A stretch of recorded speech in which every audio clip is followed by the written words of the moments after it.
What's up, Trail Trash? Welcome back. On today's episode, I'm just doing an update on a project I'm about to start on the FJ, a few new products, some that I got for the FJ, and then just some for the shop here that I've been using, and I really like them. So that's today's episode. Also talk to you about new camping area for me here in the South. There's been a new land purchase, so I have access to a river, getting down to the river and actually driving on a sandbar and camping on the sandbar.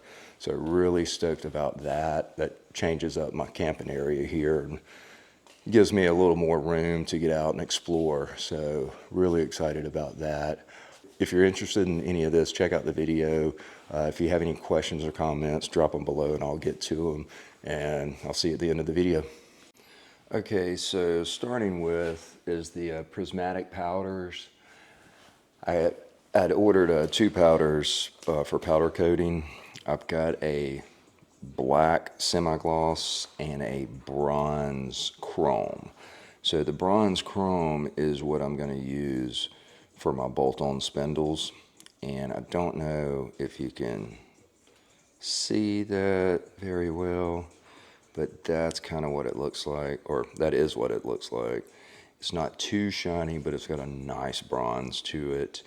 I'm going to do my bolt-on gussets in that powder color, and also my front sway bar. I'm going to take it off and powder coat it the same color so to match the bolt-on gussets. And I think it looks great. I don't think it'll be too much underneath. I was going to do the bolt-on gussets red, but I really like this color. So I'm going to go with that. Let me know your thoughts on that, or if I should go with a different color, but I really think it's going to look good underneath the FJ and my suspension. So here is the semi-gloss black that I got. This is a Smittybilt Fairlead, and it's that raw aluminum or gray or silver looking, just aluminum Fairlead. And then my bolts for it were like bronze. So I took it off and powder coated it, and I think it looks a lot better. Just all black, it just all blends in. So really happy with this. It turned out great. I sandblasted to make sure it had a good surface to stick to, prepped it really well, and have actually used this once and it did not rub the powder coating off, using the winch line pulling over it. So I know eventually it will, but not a big deal to take it off and repowder coat it when I need it. So really happy with the powder coating too. A lot easier than painting. A lot easier than painting. I've never been good at painting and getting a good surface finish and everything. So the powder coating though takes all that away. It's mainly your technique is in the prep more than the actual laying. If you can get it to lay on there, do everything right, and get it to stick and cure it properly in the oven, like it's gonna hold up pretty good. But that's the main thing with powder coating is the prep before. Same thing with paint, but like with paint, I feel like it's prep and a good technique of painting. Like you got to know how to paint to get it to lay right. So anyway, really happy with the powder coating setup. I'm about to, so I want to powder coat my bumper, but I'm in the process of building a larger oven. So we're going to build an oven large enough for bumpers to fit in. Also, I'd like it large enough to where you can roll a cart with your item hanging on it into the oven. Like I said, on the powder coating oven, I'm in the process of getting all the pieces to put that together so we have a large oven and actually be able to roll products in there. I want it large enough that I can hang this bumper long ways, roll it into the oven, cure it, and then roll it out. That way I'll be able to fit like 4 or 5 wheels in the oven, so I can do like a whole set of wheels at one time. So powder coating oven is in the process. Once I get that, built and tested out, I am going to take my front bumper off and repowder coat it with the semi-gloss black. That's the same thing that I had my rock sliders done in, and man, they're perfect. They're still good. That's my powder coating. I really like the setup on that. All easy to use, and it's durable. It makes it really good. So here are my bolt-on spindle gussets, and these are my cutout templates that I have started my little started I got 5 of these to cut out, 5 pieces.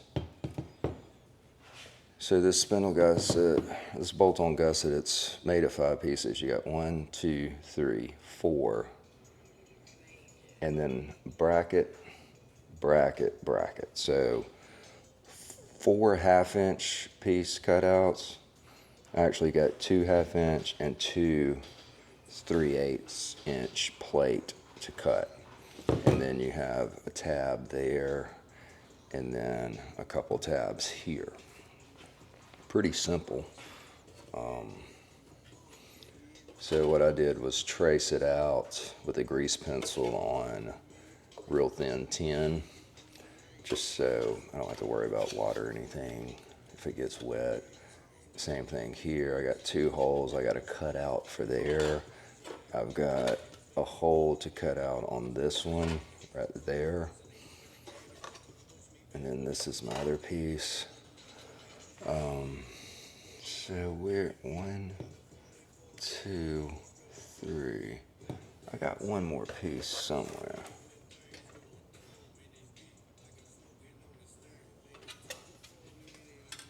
One, 2. Oh, I know where that one is. That was the piece of paper one.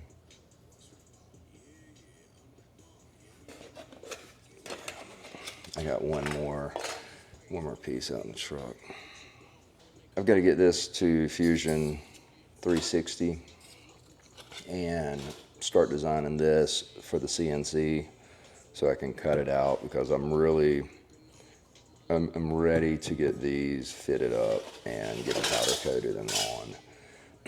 And that's my next project. So that's my next project is the bolt-on spindle gussets, also the lower control arms on the FJ. I'm going to do those at the same time. And I already have the lower control arms. I bought them maybe a year and a half to 2 years ago. So when I do those, it's going to mess up my alignment and everything. So for that, I've bought the GyroLine, which is just a little handheld device that you use your cell phone to do your alignment. I've already used it and got my settings that it's set at now, and I have those saved. So once I take all this apart, I'll be able to utilize that, get it aligned up good enough to where I'm not eating up my tires, and eventually I'll take it to Firestone, which I have a lifetime alignment on this on my FJ. So I'll do all the work, get it set, then take it in and kind of fine tune it and get it right. So let them get it right. But that's the project coming up. I think I'm going to start it next week.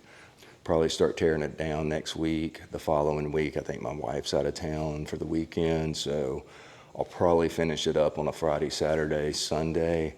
I could do it quicker, but I'm going to try to film everything, so it's going to take twice as long to do the install. So I'm going to try to do that.